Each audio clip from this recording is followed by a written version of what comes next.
Narito ako sa isang lugar na di ko maintindihan. Nakikipagsapalaran sa buhay na ang hantungan ay kawalan.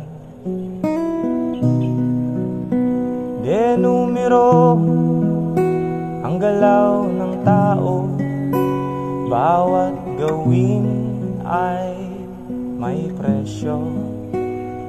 O narito ako sa isang lugar na di ko maintindihan. Daing ng tao'y di pinapansin, nililipad ng hangin. Pangkain sa araw-araw,